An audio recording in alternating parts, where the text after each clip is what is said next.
Bonjour et bienvenue à cette entrevue qui est réalisée dans le cadre de la deuxième édition de la Semaine de la bienveillance. Alors aujourd'hui, on a le plaisir d'accueillir Madame Denise Zombré, qui est infirmière au guichet d'accès jeunesse et qui vient nous parler des défis qu'elle vit dans son travail et des stratégies de bienveillance qu'elle met en place.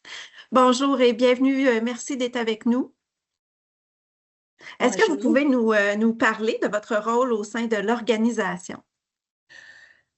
Moi, je suis infirmière clinicienne de formation et je travaille au guichet d'accès jeunesse. Notre rôle, on est deux infirmières, Geneviève et moi, Geneviève Hébert.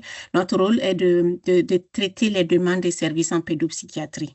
Donc, cette demande vise la clientèle 5 à 17 ans.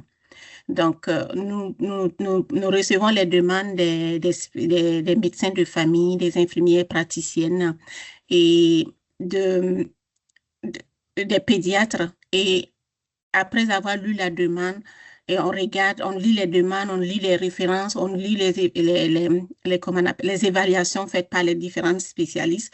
Et après cela, on regarde si la demande, on fait une entrevue auprès de la famille. Et si l'enfant a moins de 17 et de 14 ans, on le fait auprès des parents. Si l'enfant a 14 ans et plus, on le fait auprès du jeune, de l'adolescent. Et à l'issue de cela, si ça répond aux critères de la pédopsychiatrie, on le met sur la liste d'attente pour que l'enfant soit vu à la clinique externe de l'hôpital Pierre-Janet. Donc, c'est très exigeant comme travail, n'est-ce pas? Oui, Alors, oui. quels sont les principaux défis auxquels vous êtes confrontés dans votre rôle auprès des familles en difficulté?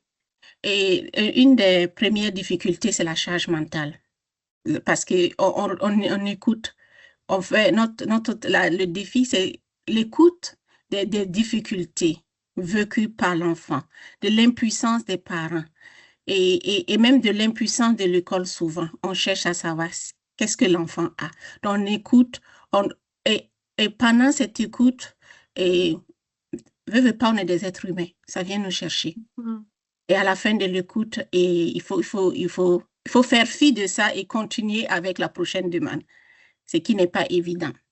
Puis, et aussi, un autre défi que nous rencontrons, c'est le délai de la prise en charge. Donc, quand nous les infirmières, les deux infirmières, on ne maîtrise pas les délais on n'intervient pas au niveau du délai de prise en charge. C'est réservé à l'équipe de la clinique externe de l'hôpital Pierre-Janet. Donc, quand on met l'enfant en attente et que les parents attendent et que la situation se dégrade, que l'école veut, on nous interpelle. Il faut que nous allons faire une petite collecte de données, que nous changeons la priorisation et même avec ça. Et je peux vous dire que cette année, on a eu 2 nouveaux pédopsychiatres qui ont été embauchés. On a une grande pénurie de pédopsychiatres. Donc, et souvent, c'est au-delà de notre pouvoir, indépendant de notre volonté. Et on voit aussi que le délai d'attente est un irritant pour les parents et pour nous-mêmes, parce qu'on est toujours interpellés. Nous avons aussi, veut pas, l'insatisfaction. Souvent, les parents disent, oh, je suis allée voir il y a 2, 3 ans, on m'a dit que l'enfant n'a pas tel diagnostic et après, je vois des choses qui me font penser à ça. Qu'est-ce qu'on peut faire? La pédopsychiatrie, c'est un domaine très complexe. Donc, veut pas, on est obligé de les écouter et puis de les rassurer, puis de dire, on va encore faire une autre évaluation. Peut-être que cette fois-ci, il y a quelque chose ou qu'il y a des choses que vous-même, en tant que parent, vous devez travailler avec l'enfant. Donc, c'est ça les principaux défis que nous rencontrons au niveau de la pédopsychiatrie. Alors, quelle stratégie mettez-vous en place pour préserver votre propre bien-être dans un contexte qui est aussi émotionnellement exigeant? On dit toujours la charité bien ordonnée commence par soi-même. Et quand nous faisons nos entrevues, ce n'est pas seulement écouter, on fait des enseignements en tant qu'infirmière. Donc, on peut envoyer des, des postings sur, par exemple, le bien-être, le mieux-être. Quelles sont les stratégies qu'on peut utiliser? Souvent, on utilise le lâcher-prise.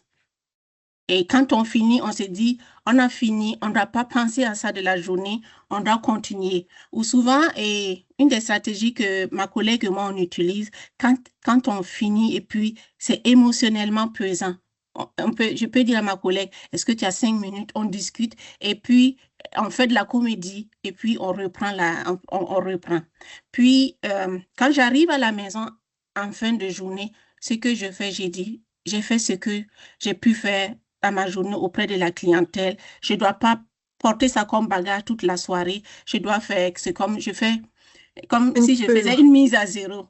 Et puis, oui. Puis, ce que je fais aussi, j'essaie de dormir tôt Mm. et de faire la marche. Et toutes les stratégies de bien-être, là, je les utilise à moi-même parce que vraiment, c'est demandant la pédopsychiatrie au niveau émotionnel, au niveau mental. Et puis, comment vous parvenez aussi à rester bienveillante envers vos collègues, même dans des situations qui sont parfois tendues?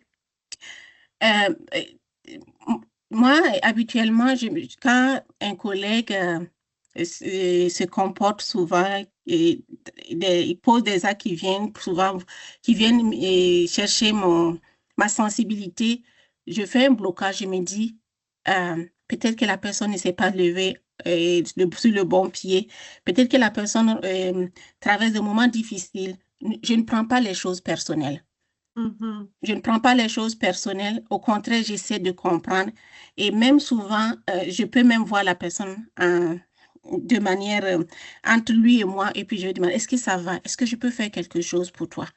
Et souvent, quand je vois que c'est la personnalité de la personne, euh, si la communication ne fonctionne pas, je cherche un médiateur, je vais en discuter avec le gestionnaire, puis qu'on puisse nous rencontrer pour qu'on puisse discuter, pour voir. Peut-être que c'est moi qui ne comprends pas ou c'est la personne même qui a besoin d'aide ou pour que la collaboration fonctionne. Parce qu'une équipe qui fonctionne bien, où il y a une entente, et la charge de travail, on ne voit pas passer parce que on sait que si il y a une demande qui rentre et que il y a un conflit d'intérêt ou quoi que ce soit, que je ne suis pas capable de prendre la demande en charge, ma collègue est là. Donc, l'entente est très importante.